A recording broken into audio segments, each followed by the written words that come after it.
aí galera, tudo bem com vocês? Sejam outra vez muito bem-vindos!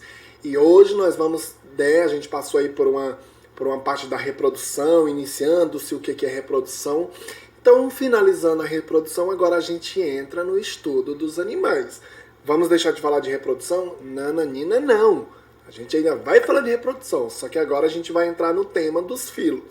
Vamos conhecer os filos do reino animal. Tá? Então a gente vai passar por invertebrados e os vertebrados a partir de hoje. Então fica com a gente.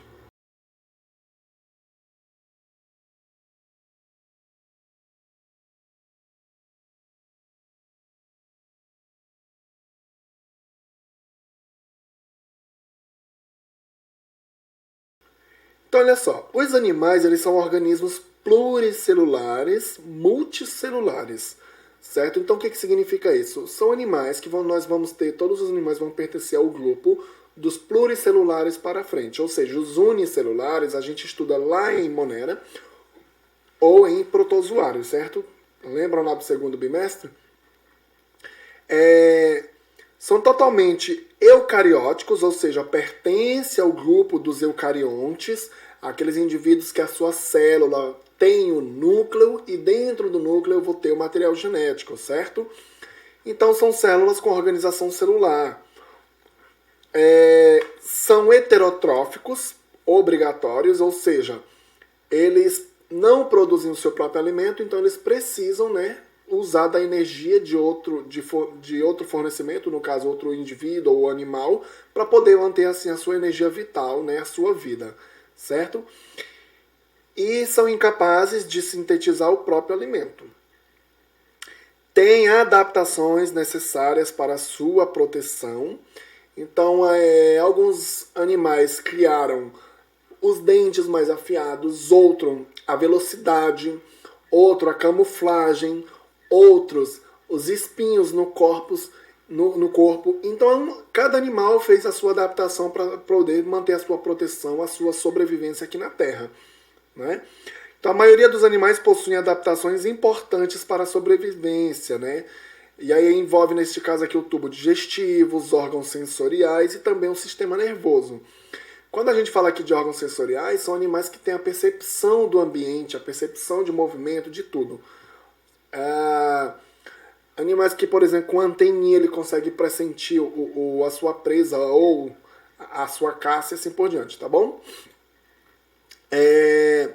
Então, dentro das classificações que nós vamos estudar, claro que eu vou falar de tudo isso aqui, porém, alguns nós iremos estudar separadamente o filo, tá? A gente não vai fazer todos isso aqui, até mesmo porque o ano não dá para isso. Então, olha só, os poríferos, a gente tem aí o filo poríferos, um exemplo da esponja do mar, tá? Selenterados, como os corais dos mares, as algas vivas. Os plateumintos, a gente pode estar achando que são vermes, alguma coisa, mas não são, tá, gente? Então a gente vai estar chamando aqui de planária e também os esquistossomas, certo? É o que causa lá a esquistossomose através do caracol. Nemaltemintos, então aí sim vai entrar os vermes aqui, tá? Então a lombriga, o ancilostossomo e aí por diante. Anelídeos. Esse anelídeo nós vamos estudar ele separado, tá? Então, na aula que vem, inclusive, a gente já vai falar de anelídeo e molusco. Então, nos anelídeos vai ter aqui os animais anelados, como a minhoca e também a sanguessuga, e os moluscos, como o polvo e também o caramujo. Os artrópodes, os artrópodos, a gente também vai passar pelos artrópodes, vamos estudar ele separado. Tá? Então nós temos aqui a aranha, o camarão, a mosca e aí por diante. Os equinodermos a gente não vai estudar ele separado, tá? Então um exemplo aqui, estrela do mar. E esse aqui que são os cordados, nós vamos estudar ele sim separado, tá bom? Então vamos começar do início. Porífero, Então ele reúne as esponjas do mar, são animais aquáticos, com organização corporal simples. Não apresentam nenhum tipo de órgão nem tecido. Esses animais têm como principais características o corpo perfurado. Então, se a gente olhar aqui na imagem, eles têm vários orifício, vários poros, por isso que eles se chamam poríferos, né? Que tem esses poros, que são essas cavidades, localizada no seu corpo, tá?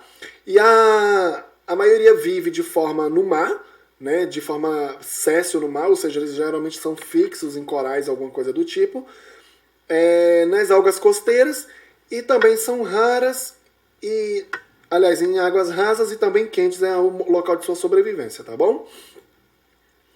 Temos aqui o filo Cnidaria, tá? Então nesse filo Cnidaria nós vamos ter como exemplo os corais, como um todo, as anêmonas do mar, né, que são essa imagem amarelada que vocês estão vendo aqui. Então tudo isso aqui é um coral, ó.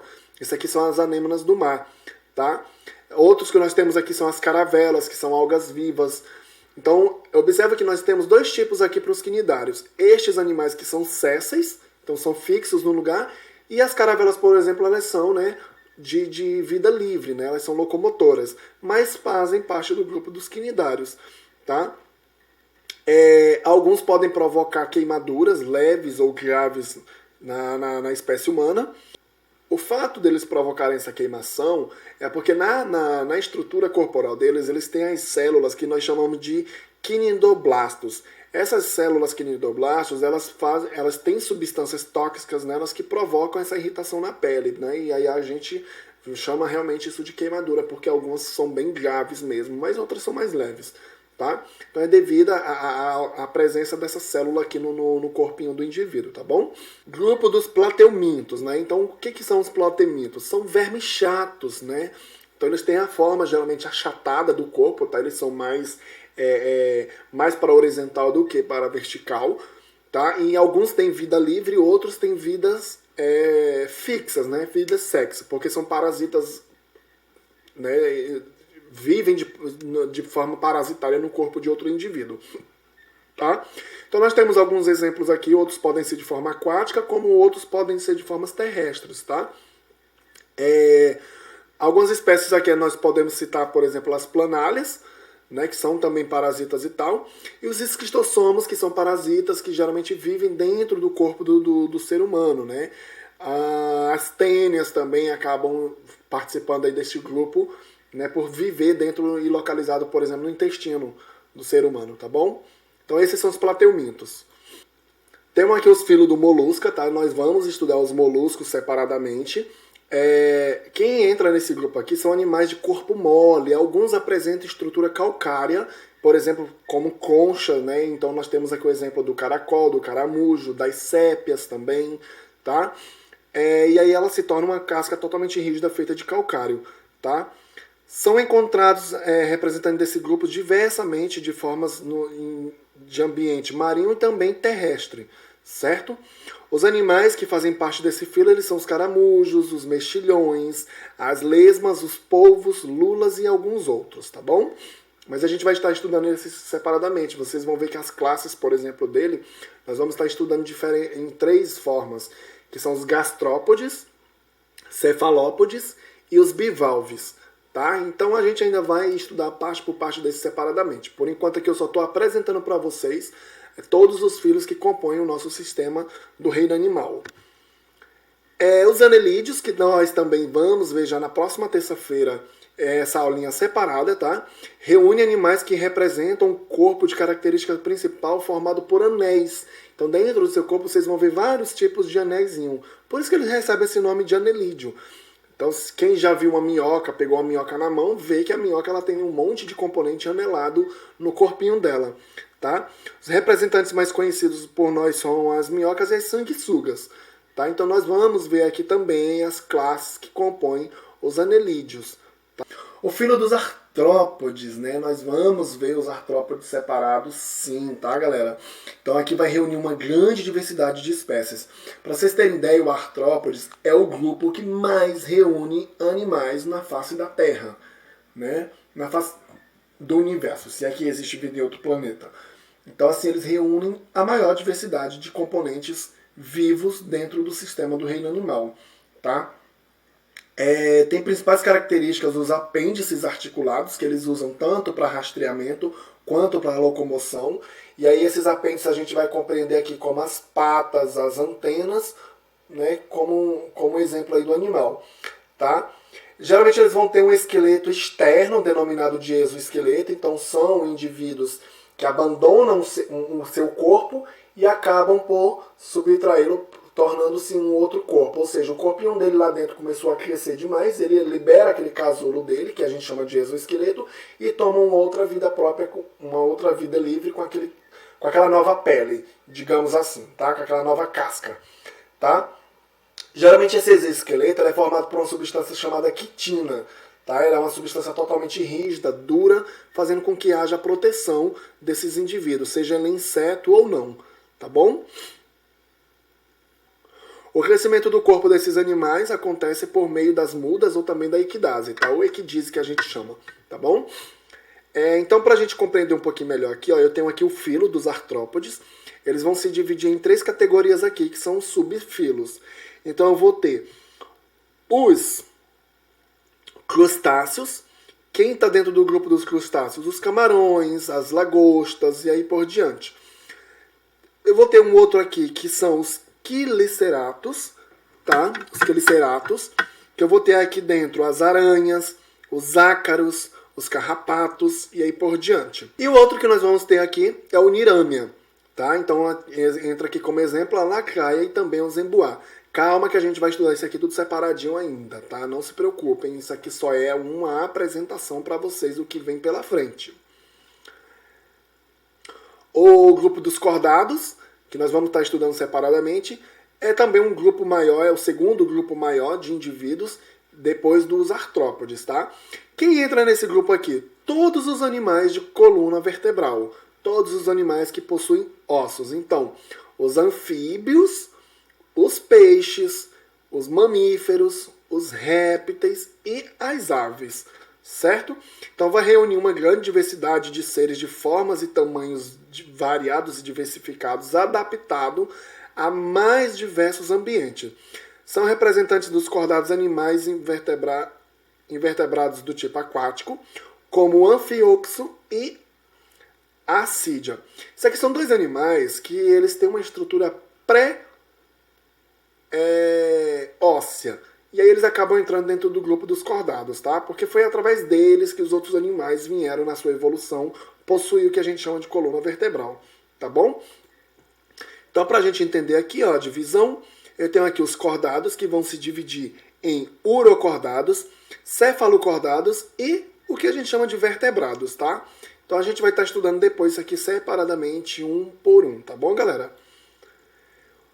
Os peixes, nós vamos fazer um estudo separado de peixe também.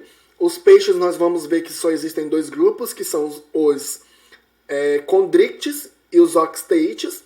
Então os oxteites são peixes de coluna vertebral, né, de osso mesmo dentro do corpo.